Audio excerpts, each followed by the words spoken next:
Meus amigos, bom dia. Quarta-feira, 18 de setembro de 2024, o Fórum Mídias de hoje começa com notícias da Venezuela. Bom, o que eu queria falar, eu acabei de publicar um texto na revista Fórum, vai ser, quem quiser ver os detalhes, não é esse texto aqui, tá? É um texto em que eu digo o seguinte, eu estou seguindo aqui na pista do Antônio Melo, porque eu fui observar que as denúncias deste mais recente complô para desestabilizar a Venezuela, podem olhar, aí eu vou dar a tarefa para vocês que estão nos acompanhando, vocês podem olhar nas manchetes, quase sempre vem, por exemplo, um complô, eles colocam entre aspas, a mídia ocidental. Né? O UOL, eu estava vendo, o UOL coloca conspiração denunciada, que é uma forma que o jornalismo tem de colocar em dúvidas declarações oficiais. Vocês jamais vão ver a declaração de uma pessoa do Departamento de Estado dos Estados Unidos, entre aspas. Pode olhar, procure nas manchetes. Não tem declaração de porta-voz de autoridade americana, não tem aspas.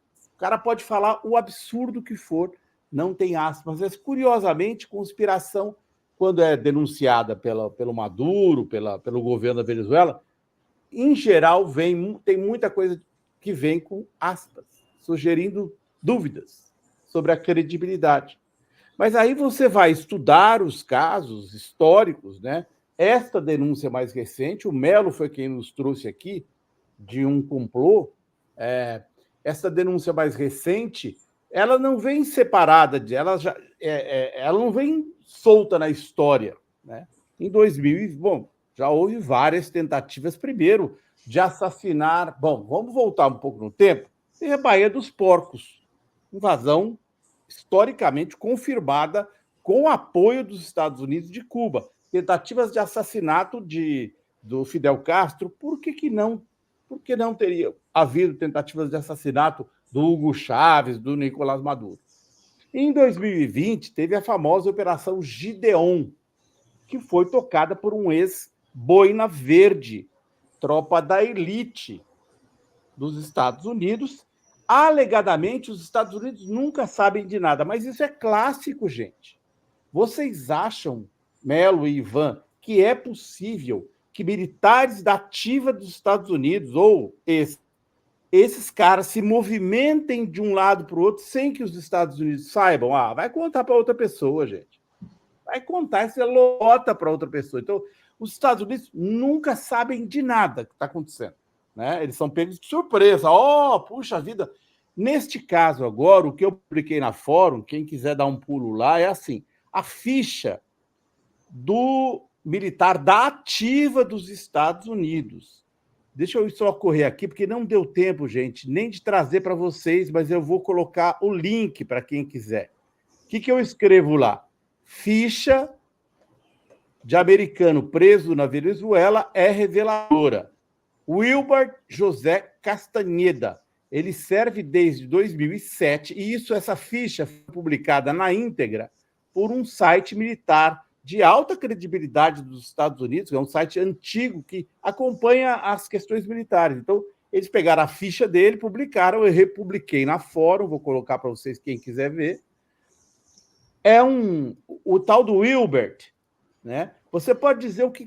os espanhóis estavam lá, os 2 espanhóis presos da Venezuela, estavam lá tirando férias. Eu acho duvidoso, viu, Ivan, que uma pessoa saia da Espanha nas circunstâncias de hoje, a Venezuela em crise, e vá tirar férias para visitar o sul da Venezuela, 700 quilômetros de Caracas. Eu acho muito estranho, sinceramente.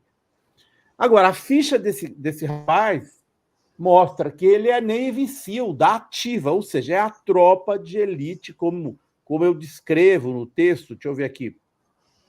Ele é a tropa treinada para missões clandestinas no mar, no gelo, áreas urbanas, floresta, montanhas e desertos. O governo americano diz: ele já foi condecorado 2 vezes como expedicionário na guerra global ao terrorismo. Ou seja, não é um cara novato. Né? Ele entrou na Marinha em 2007. fez vários cursos, ele é Navy SEAL, tropa de elite. O governo americano, ele estava lá numa capacidade particular. Eu acho estranho. E aí eu lembro no artigo assim, que a mídia tem um papel, por isso que eu estou falando aqui disso agora.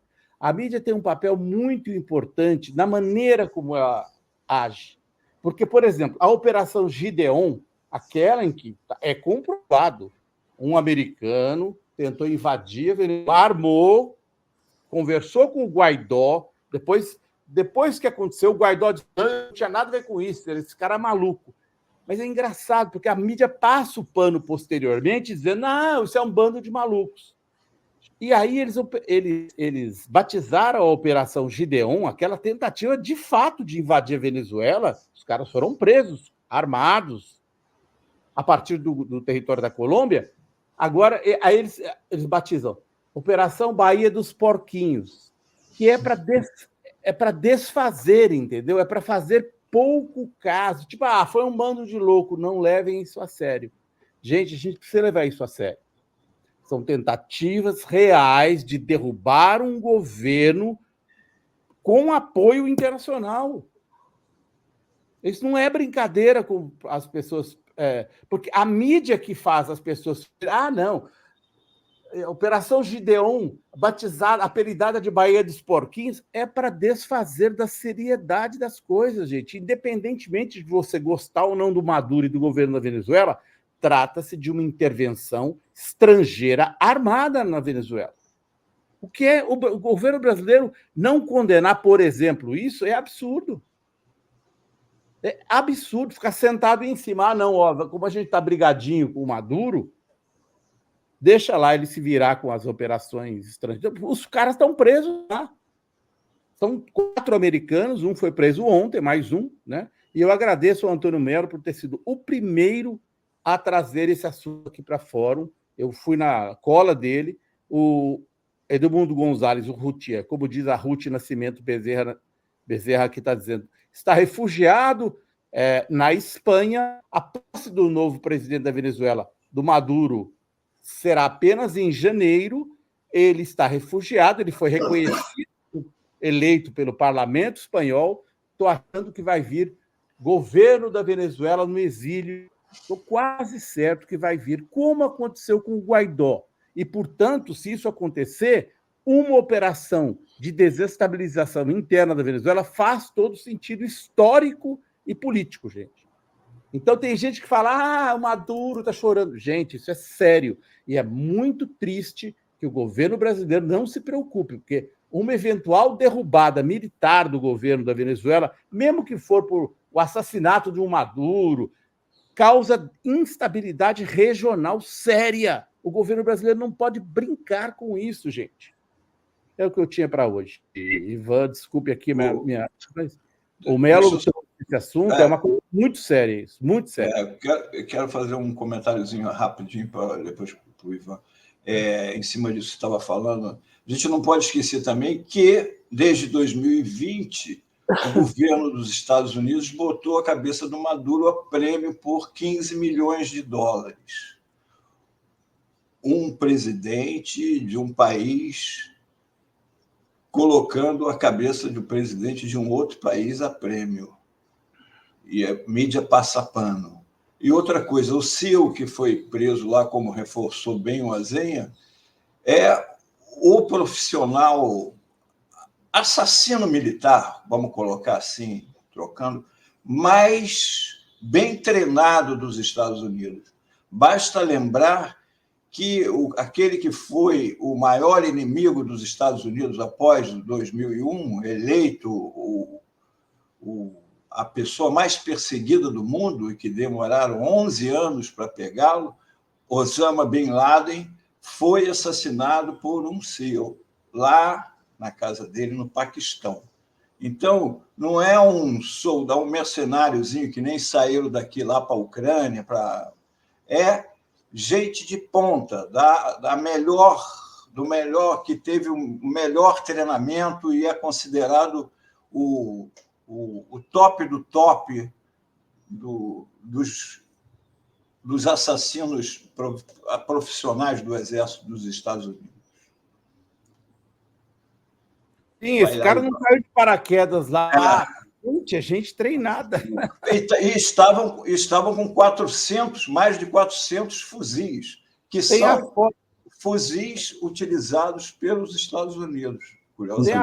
Tem a foto lá do que está no site, e é o seguinte, é isso que a Venezuela diz. Como é que esses caras se movimentam de um lado para o outro, entram? E os Estados Unidos, que sabem de tudo, monitoram tudo, com satélite, com drone, com barco, com coisa, não sabe de nada. Que tem uma força específica para monitorar a América Latina, que é a quarta frota baseada hoje nos Estados Unidos, mas já foi baseada no Panamá. Não sabem de nada, não sabemos de nada, ó. Caíram de paraquedas, nós não sabemos.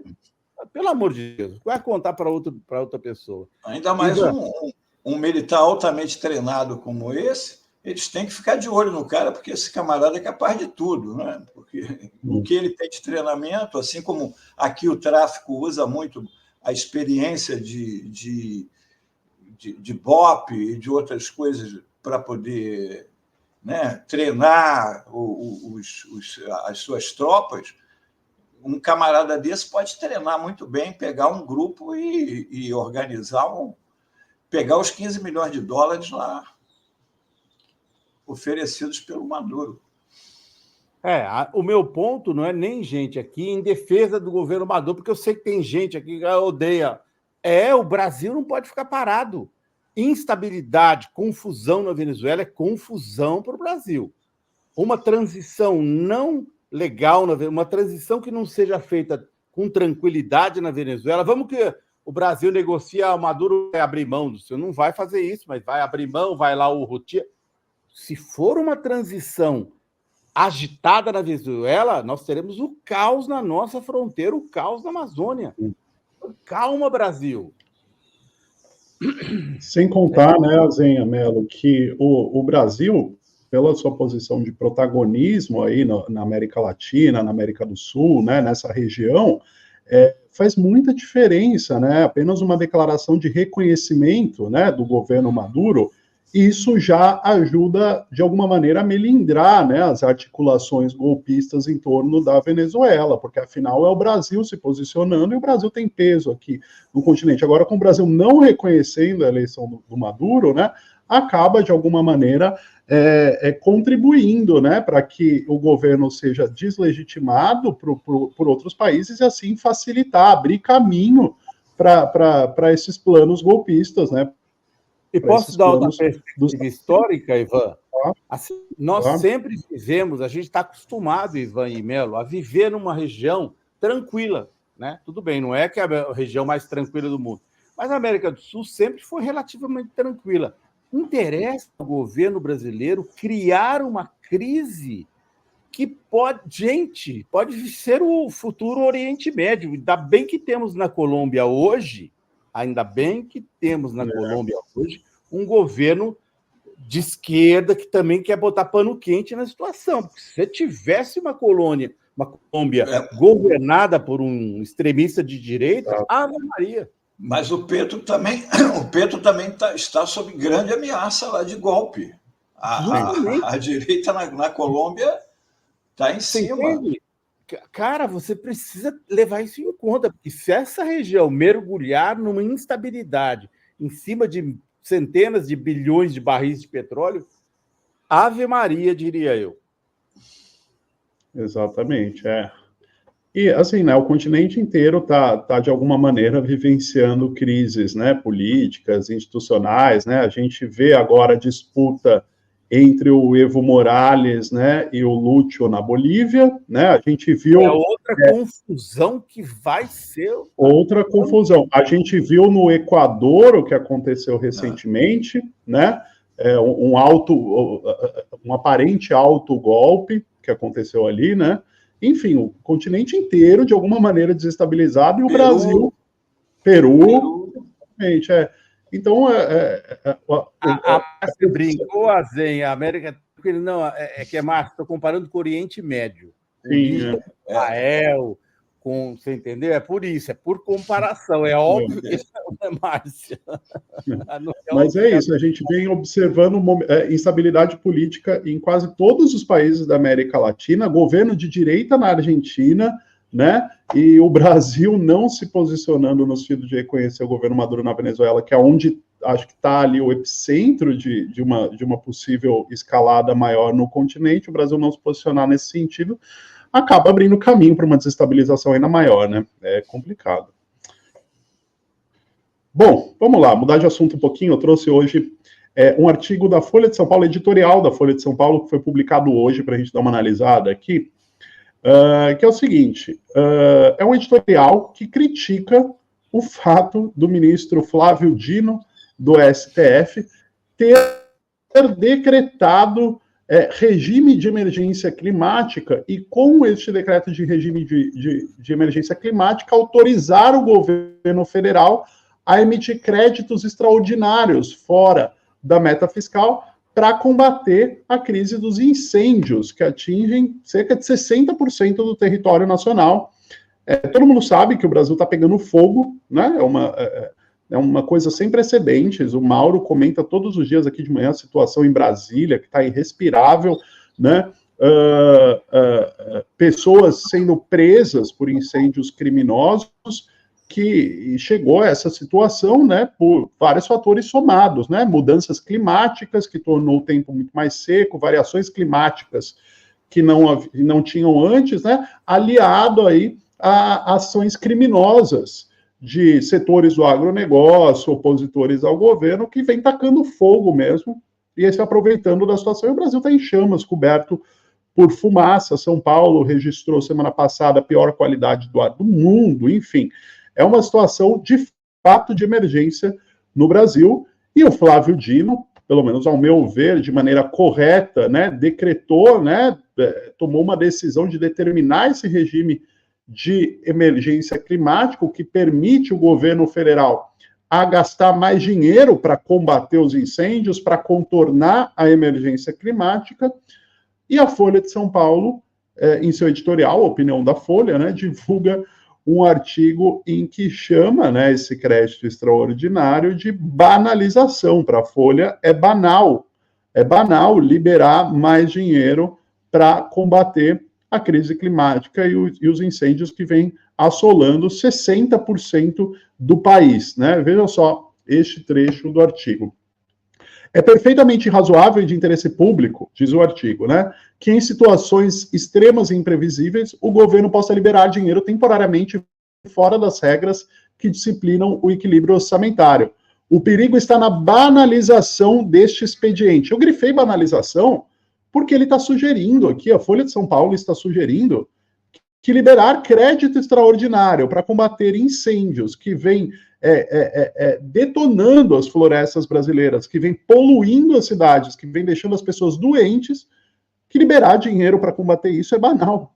É isso que a Folha de São Paulo está dizendo. Mais uma vez, com a sua bíblia da austeridade fiscal, né, de que só se pode, né, gastar dinheiro se for para atender aos interesses do mercado financeiro, porque o mercado financeiro quer austeridade. Então, da mesma maneira que o governo não pode reajustar o BPC, que é o benefício para as pessoas mais pobres do Brasil, de acordo com o salário mínimo, segundo essa imprensa, né? Essa imprensa não, para ele está errado reajustar o benefício das pessoas mais pobres do país de acordo com o salário mínimo. Da mesma maneira, está errado gastar dinheiro com uma emergência climática, né? Horas, qual seria a solução para a Folha de São Paulo? Com o que, afinal, o governo deve gastar dinheiro, se não é com a sua população, em benefício da sua população, né?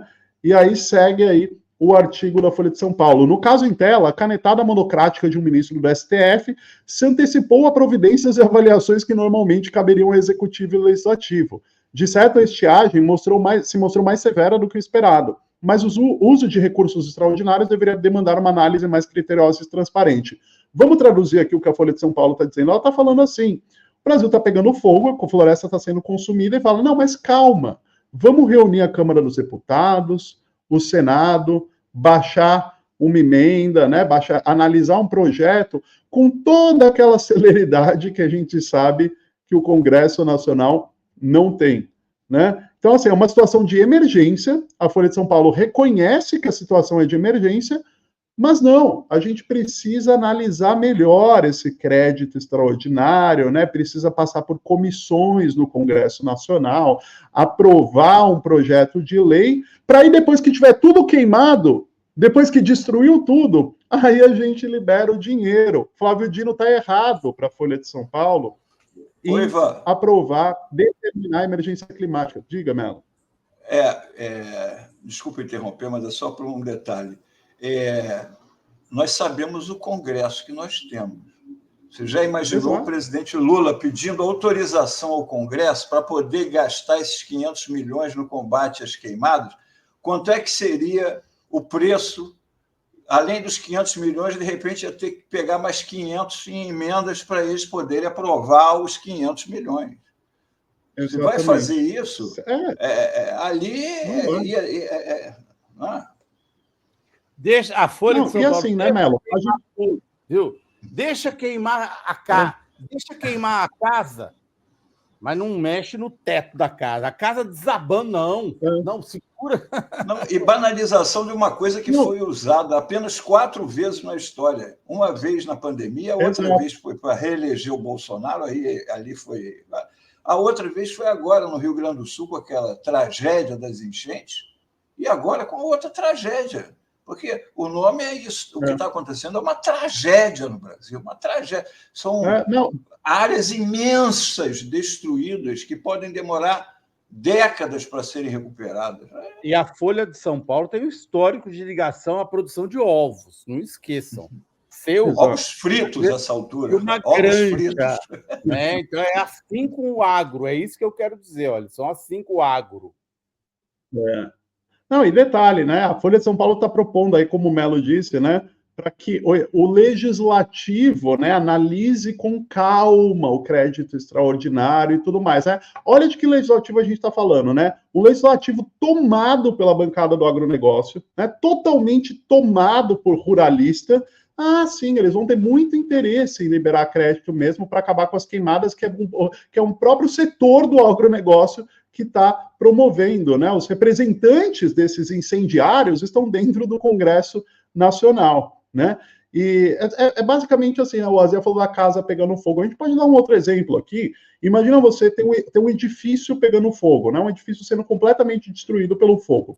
Aí você tem um síndico, né? Um síndico que seria, como um juiz do STF, o Flávio Dino. Aí o síndico fala, eu tenho aqui 10 mil em caixa, eu vou usar esses 10 mil para chamar um caminhão-pipa aqui e apagar o incêndio. Aí eles falam, não, a gente tem que mandar para os conselheiros do prédio, aí fazer uma ata, e depois dessa ata a gente aprovar outra ata para ver quanto libera. Enquanto isso, o prédio está pegando fogo.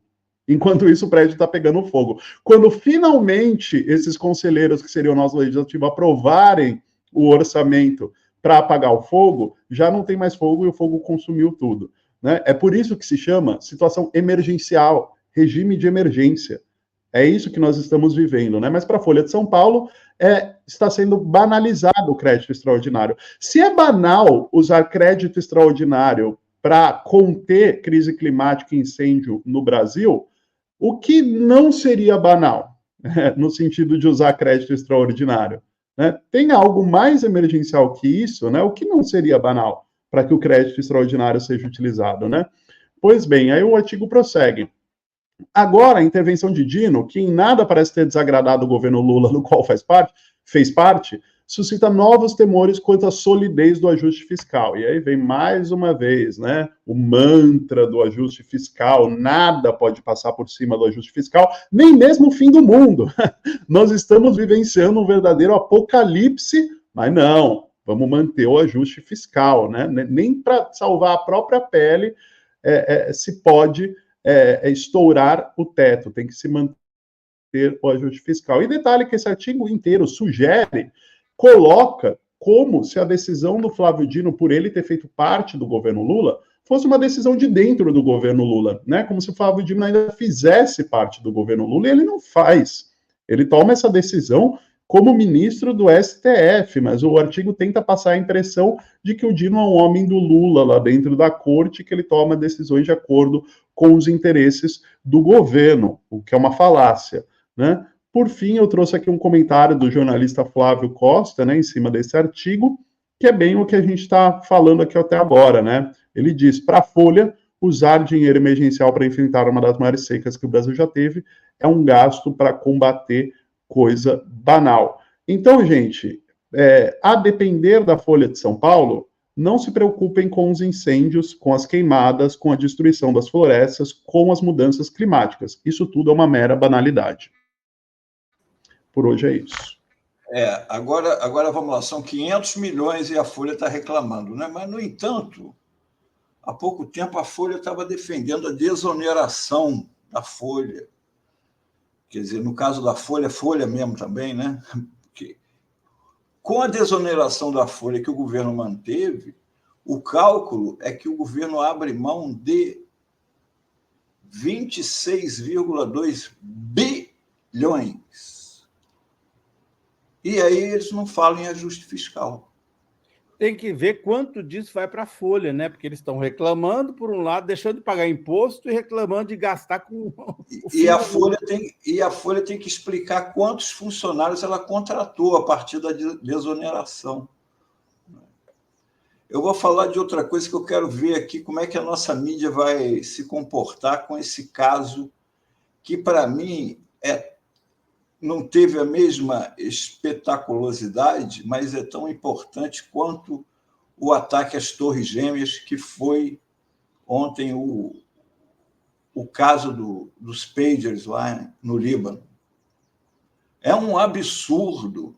E vamos falar claro, só pode ter sido Israel e, evidentemente, com autorização dos Estados Unidos, que eles não... Né? Então, eu estava prestando atenção. Quem ainda não acompanhou, eles fizeram explodir os pagers que são usados, em geral, no cinto, né? Quer dizer, colados ao corpo, marcaram uma hora em que aconteceram aquelas explosões. Não importa se era o senhor estava com a esposa, se a mulher estava com um filho, um neto, uma criança, se a pessoa estava num hospital fazendo uma visita. Aquilo é aleatório, no momento que a pessoa estaria fazendo. Aí eles colocaram uma carga de explosivo que teria sido colocada em torno de 50 gramas. Aí a pessoa ouve 50 gramas. Aí eu fiz questão de pegar aqui, um potezinho desse de tempero aqui, tem em torno de 70 gramas. Já imaginou isso aqui de explosivo? Aqueles morteiros, eu pesquisei, tem em torno de 5 gramas. Então, você imagina 10 morteiros explodindo no seu bolso aqui com quem está ao seu lado.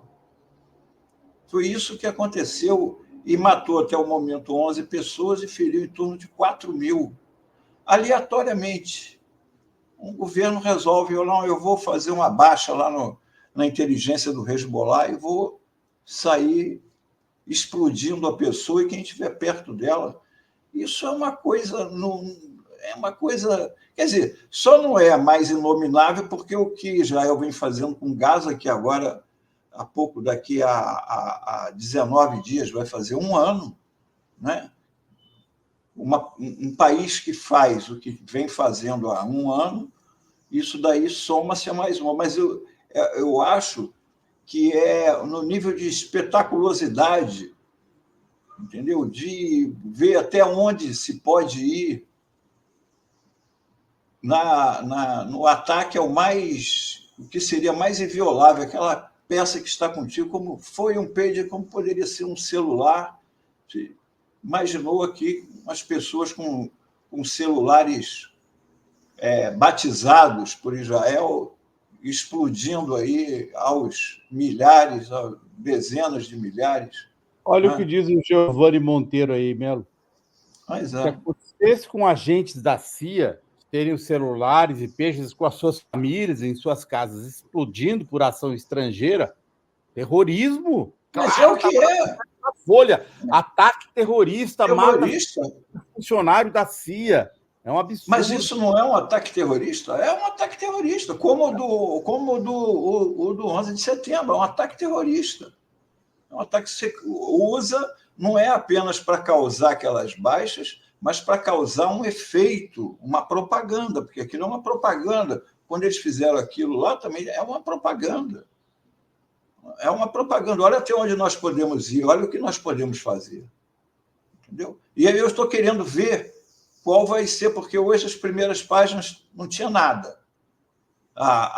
O Globo tinha lá só dando uma narrativa, assim, não falta. Eles estão esperando a ordem dos Estados Unidos, qual vai ser. Vão destacar como um grande feito de inteligência. Nossa, matou uma criança, coitada, é um dano colateral. A menina que morreu é um dano, isso aí. E os feridos, tem um monte de criança, é família, o cara está perto, está num lugar público.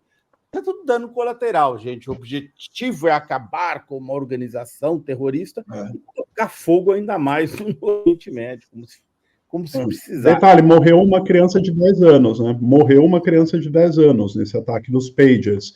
E a mídia brasileira aqui, como o Melo estava falando, né, que muito provavelmente foi Israel. Só que a mídia brasileira aqui evita fazer tal associação, né, e tudo mais.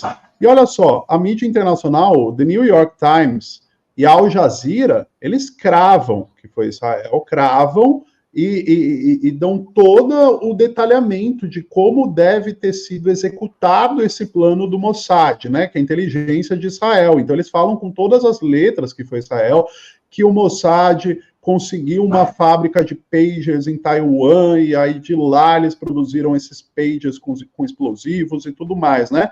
E a gente está falando de mídias que não são nada de esquerda, tudo bem. O New York Times tem um alinhamento mais democrata, pode ser considerado progressista nos Estados Unidos. Você tem a Al Jazeera, que é a maior rede do mundo árabe, mas não há qualquer melindre ali de fazer associação direta a Israel, né? A mídia brasileira ainda tem esse melindre, né? É isso aí. Gente, vamos chamar o Mauro Lopes de volta, que já estouramos o tempo. Meu irmão Gilberto Maringoni está nos bastidores esperando. E sabe, Mauro, não vai dar tempo hoje, mas uma hora dessas eu queria falar também sobre essa questão do agro no Brasil, porque eu vejo muito debate, gente, falando mas o Brasil precisa abandonar sua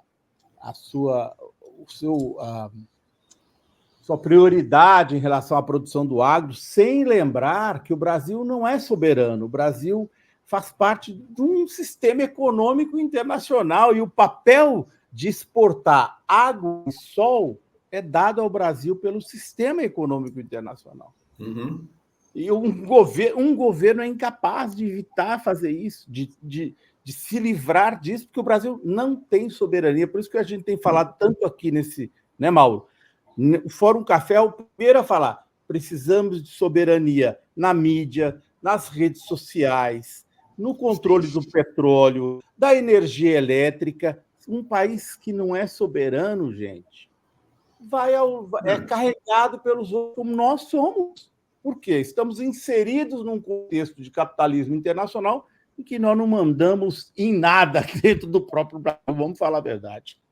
Quando a Amazônia, a Starlink sabe mais da Amazônia do que o governo brasileiro. Exatamente. A Starlink serve ao exército brasileiro que está batendo palma. Ai, que bom que a gente tem telefone celular para poder dar um like. Não apenas o exército, né? O exército e todos os garimpeiros, traficantes e tudo. E a Marinha. Então, eles sabem onde tem tudo, onde tem o ouro, porque os garimpeiros usam, onde tem droga, porque os traficantes usam. E onde estão os barcos da Marinha Brasileira? Eles sabem no mundo.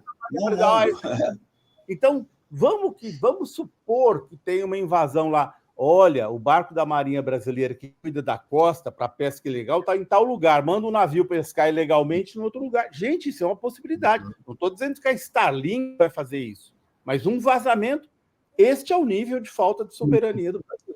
O Elon Musk pode contratar uns mercenários e resolver atacar o Brasil. Dinheiro ele tem. Tá certo, mas importante dizer, né? Isso é uma escolha das elites e dos governos brasileiros. Eu não acho que seja totalmente, porque a conversa é sempre essa. Não pode fazer nada porque o Centrão tem maioria no Congresso. O Beluso deu uma entrevista agora, até vou comentar sobre esse assunto com o Maringoni. Não pode fazer nada contra a Faria Lima porque o mercado é mais forte que o governo. Não pode fazer nada contra o agronegócio porque a gente depende das exportações do agronegócio para a balança comercial. Bom, então não pode fazer nada sobre nada, né? Vamos para casa. Meu ponto é outro, Mauro Lopes. Meu ponto é que a diferença entre o Fernando Henrique Cardoso e o Lula é muito menor do que a gente propaga. É esse o meu ponto. Fechou. Tá? Não é o contrário, não é o meu ponto. Ninguém não eu sei. Eu entendi o espírito da sua fala. É isso aí. Meu ponto é outro. Claro. Bom, camaradas, muito obrigado pela presença hoje. Aprendi muito, ouvi bastante vocês aqui nos bastidores. Sou o fã número 1. Quem ouve vocês mais de perto sou eu, que estou aqui nos bastidores sempre, todos os dias. Amanhã tem mais Fórum Mídias. Abração. Amanhã, abração. Valeu, gente. Tchau, tchau. Até.